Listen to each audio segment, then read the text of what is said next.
Hello viewers, how are you?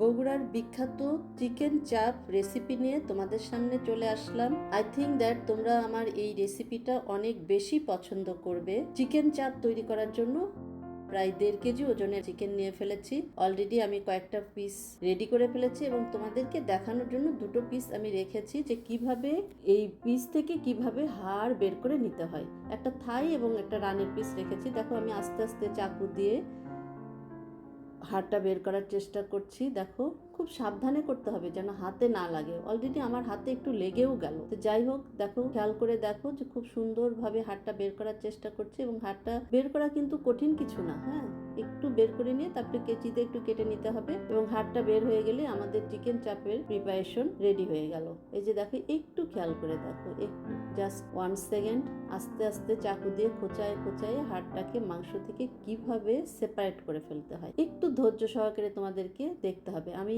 আমার ভিডিওটা তোমাদের শেখার জন্য একটু ধীরে ধীরে করলাম যেন তোমরা এটাকে খুব সুন্দরভাবে আয়ত্তে নিয়ে আসতে পারো। এবং এটা যে যে কেচিটা আমি ব্যবহার করেছি এটা অ্যাকচুয়ালি চিকেন কাটার কেচি, যার জন্য খুব সহজে হাড়টা আমি কেটে ফেলতে পারি। ঠিক আছে, জাস্ট দেখো তোমাদের দেখার জন্য। এবং আস্তে আস্তে হাড়টাকে কিভাবে সরিয়ে নিতে হয় খুব সুন্দরভাবে প্রথম থেকে শেষ পর্যন্ত হাড়টা সেপারেট করার পদ্ধতিটা দেখে নিতে হবে। Just 1 second, just 1 second. দেখো এই যে এইভাবে একটা কাটা হয়ে গেল। হাড়টা আমরা রেখে দিলাম। এই হাড়টা কিন্তু নষ্ট করার না। যতগুলি হাড় বের হয়েছে আমি আবার এটাকে কি করব, স্টক তৈরি করব অথবা চিকেন ব্রথ তৈরি করব। এটা হয়ে গেল। এখন আমি আরেকটা পিস দেখিয়ে দিচ্ছি। ওয়েলকাম, সবাইকে ওয়েলকাম জানাচ্ছি চিকেন চাপ রেসিপি দেখার জন্য। দেখো আরেকটা পিস করছি। তোমরা যারা আমার সঙ্গে জয়েন করছো কিংবা আমার ভিডিওটা যারা পছন্দ করো তাদেরকে সবাইকে অনেক বেশি শুভেচ্ছা জানাচ্ছি। এবং এই চিকেন চাপটা অ্যাকচুয়ালি বগুড়ায় কলোনিতে এটা তৈরি করা হয়। যারা বগুড়ায় থেকেছো অথবা বগুড়া যাও তারা জানো যে বগুড়ার বিখ্যাত চিকেন চাপ, বগুড়ার বিখ্যাত শিক কাবাব, এটা না খেলে আমার মনে হয় যে বগুড়া যাওয়ার সার্থকতাটাই হলো চিকেন চাপ এবং শিক কাবাব খাওয়া। আমার ছেলেরাও যখন বগুড়াতে যায় ওরা কিন্তু এটা না খেয়ে আসে না। অ্যাকচুয়ালি এটাকে তোমরা স্ট্রিট ফুড বলতে পারো। রাস্তার পাশে বসে থাকতে হয়, লাইন ধরে বসে থাকতে হয়, অনেক ভিড় থাকে। এই চিকেন চাপ খাওয়ার জন্য লাইন ধরতে হবে, শিক কাবাবটা খাওয়ার জন্য লাইন দিতে হবে, ভুড়ি কাবাব খাওয়ার জন্য লাইন দিতে হবে।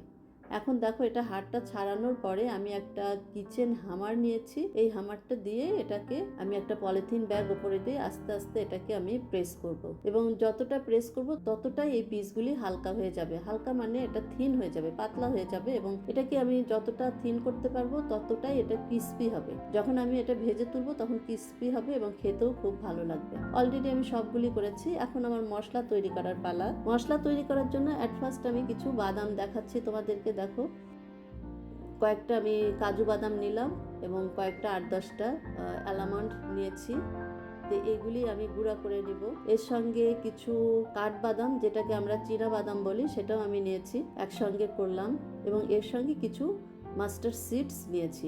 মাস্টার্ড সিডস দেখো সরিষার দানা, সাদা সরিষার দানা। হ্যাঁ, এগুলি আমি একসঙ্গে করে নিচ্ছি এবং এটাকে আমি আস্তে আস্তে কি করব, ব্লেন্ড করে ফেলবো। ব্লেন্ড করলে এটা একটা গুঁড়ো গুঁড়ো হবে। পানি দিলে এটা একটু পিচ্ছিল হয়ে যায়, সহজে ম্যাশড হতে চায় না, যার জন্য আগে এটাকে আমি একটু প্রেস করে গুঁড়া করে নিলাম।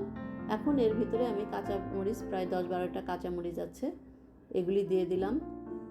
হালকা পরিমাণ পানি, জাস্ট ফ্রেশ ওয়াটার দিয়ে দিলাম এবং এটাকে আবার আমি ব্লেন্ড করে এটাকে আমি সাইড করে রাখছি। এখন মুরগির জন্য বা চিকেন চাপের জন্য মশলা রেডি করব। যেমন লবণ নিলাম 1 চা চামচ পরিমাণ, বিট লবণ নিয়েছি 1/2 চা চামচ পরিমাণ, অয়েস্টার সস প্রায় 2-3 ফোঁটা, সয়া সস নিয়েছি 1 টেবিল চামচ পরিমাণ, রেড চিলি পাউডার দিচ্ছি 1 চা চামচ পরিমাণ, ঝাল যেহেতু আমি কাঁচামরিচ দিয়েছি, কোরিয়ান্ডার পাউডার দিচ্ছি 1 চা চামচ পরিমাণ, garlic paste 2 teaspoon, ginger paste দিচ্ছি 2 টিস্পুন, কিউমিন পেস্ট দিচ্ছি 1/2 টিস্পুন এবং আমার কাছে কিছুটা মাস্টার্ড পেস্ট আছে অর্থাৎ সরিষা বাটা, ওটাও আমি 1 চা চামচ পরিমাণ দিয়ে দিলাম। এই গেল আমার বাটা মশলা। এখন দিয়ে দেব এটা ব্রেস্তা, পেঁয়াজ ব্রেস্তাটা বেটে নিয়েছি 1 চা চামচ পরিমাণ দিলাম। ঘি দিয়ে নিলাম, ফ্রেশ ঘি 1 টেবিল চামচ পরিমাণ এবং সরিষার তেল দিয়েছি 2 টেবিল চামচ পরিমাণ।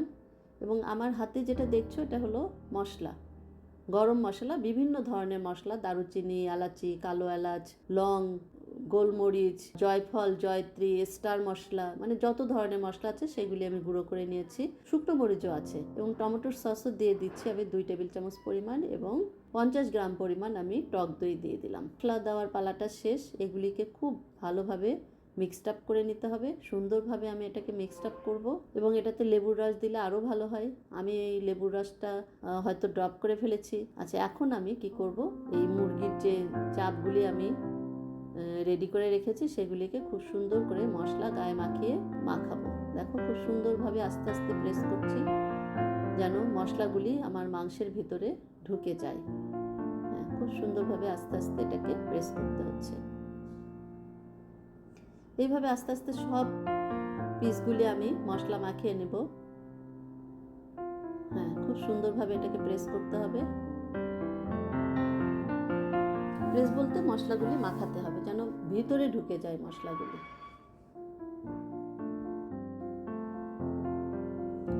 এখানে আমার এখনো ইয়েটা দেওয়া হয়নি। আর একটু আমি সরিষার তেল দিয়ে নিলাম, আর বাদাম যে আমি বেটে রেখেছি সেটা দিইনি, আর বেসনও লাগবে আমার 1 কাপ। এই বাদাম বাটাটা আমি দিয়ে দিচ্ছি। এর সঙ্গে গ্রিন চিলি আছে।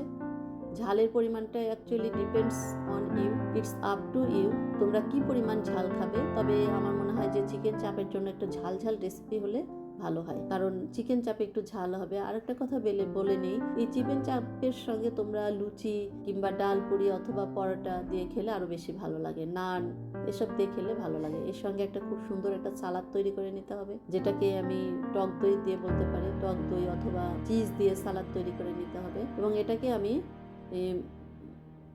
আরেকটা জিনিস দেওয়া হয়নি, যেটা হচ্ছে টেস্টিং সল্ট অথবা চিকেন পাউডার অথবা চিকেন কিউব, এটা দিলে আরো বেশি মজা হয়। এটাও দিয়ে নিচ্ছি, এবং এটাকে মেরিনেট করার পরে 2 ঘন্টা রেস্টে রাখতে হবে। 2 ঘন্টা রেস্টে রাখার পরে আমি এটাকে ফ্রাই করব। তো দেখো, বেসন নিয়েছি, বেসনটা আমি প্লেটে ঢেলে নিলাম। এই বেসনটা জাস্ট কি করব, আমি চিকেনের সঙ্গে লাগিয়ে নিব। এই মশলাগুলি, চিকেনের গায়ে যে মশলাগুলি আছে সেটাকে হাত দিয়ে সরিয়ে ফেলবো। হাত দিয়ে সরিয়ে ফেলে এটাতে আমি এই বেসনটা লাগিয়ে নেব। এভাবে প্রত্যেক অংশের সাথে, অর্থাৎ প্রত্যেকটা পার্টের সাথেই আমি বেসন লাগিয়ে এটা আলাদা একটা প্লেটে রেখে দিচ্ছি। হ্যাঁ, এখন চুলোতে একটা তাওয়া বসিয়েছি। তাওয়া বলতে অ্যাকচুয়ালি একটা ভিডিও রেডি করা যে কত কঠিন ব্যাপার, এটা যারা করে তারাই বুঝতে পারে। যে হয়তো ভিডিও করলাম, সাউন্ড আসে না, কিংবা 2-1টা ভিডিও নষ্ট হয়ে যায়, আসে না, বিভিন্ন ধরনের প্রবলেম ক্রিয়েট করে। তো সেই অবস্থা আমারও হয়েছিল। অনেক সময়ই হয়, এটা যে আজকে নতুন তা না, বাট কিছু কিছু রান্না আছে যে সব সময় করা হয় না, কিংবা করতে গেলে বিভিন্ন ধরনের ঝামেলা থাকে, এগুলিতে একটু কষ্ট হয়ে যায়। তো আজকে আবার রেডি করলাম।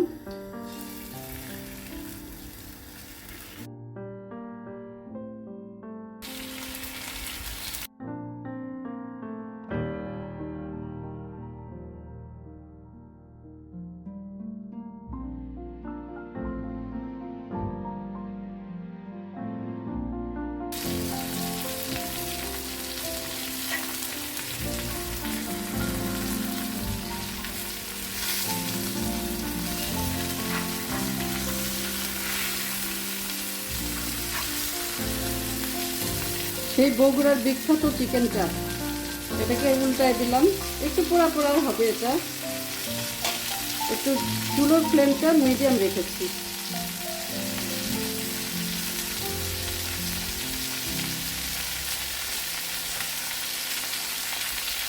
এই ফ্রাইগুলি হয়ে গেছে, দেখো। এই যে এটা হলো তাওয়া, হ্যাঁ, তাওয়ার সাইডে রেখেছি একটু সুসিদ্ধ হওয়ার জন্য।